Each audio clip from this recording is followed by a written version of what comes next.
Across Apple Podcasts, Spotify, Google Podcasts and YouTube, this is Talking Science with Dr. Brad Tucker and Matt Miller.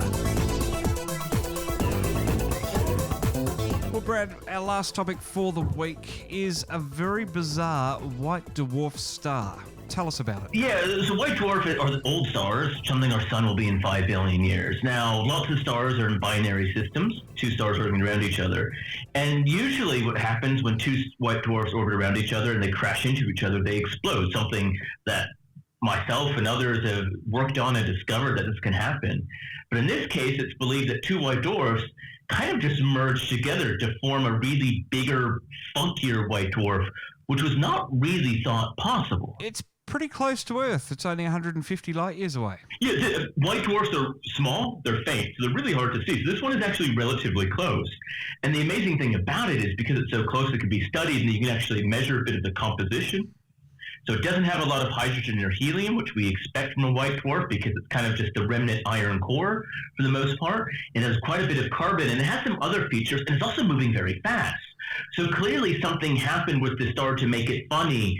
And all these lines of evidence say that two things kind of joined each other to speed through space in a very funky old star that we only thought would either at best explode or in other cases burp and kind of partially explode. Never thought it could survive just turning into kind of a new star system. Part of its funk is that it's double the average mass for a white dwarf, and as you said there, it's moving around the Milky Way pretty quickly, about faster than 99% of the neighbours. That's right. When a white dwarf reaches 1.4 times the mass of our sun, we expect it to explode as a supernova.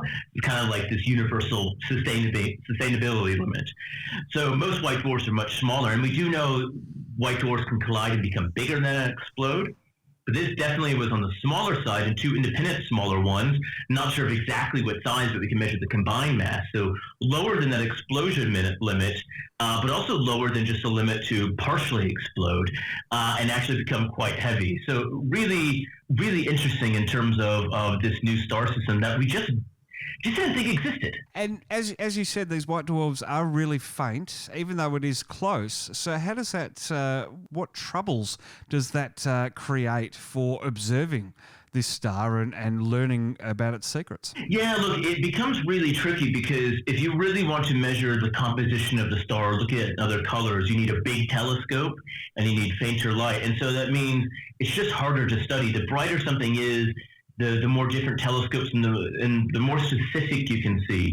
When it's that faint, it's really hard to see those very small elements. And if two white dwarfs did merge, there should be funny things inside the core of the star that you sometimes can resolve.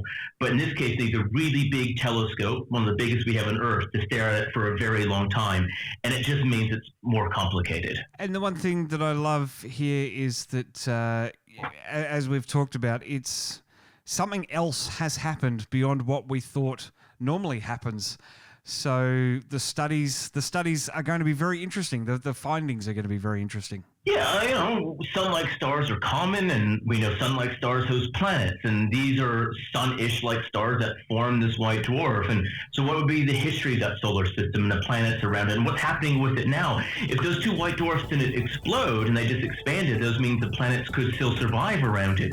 So, all these important implications really come into play in understanding the life cycle of an entire solar system. And so finding how they end is just as important as finding how they live and finding how they're born.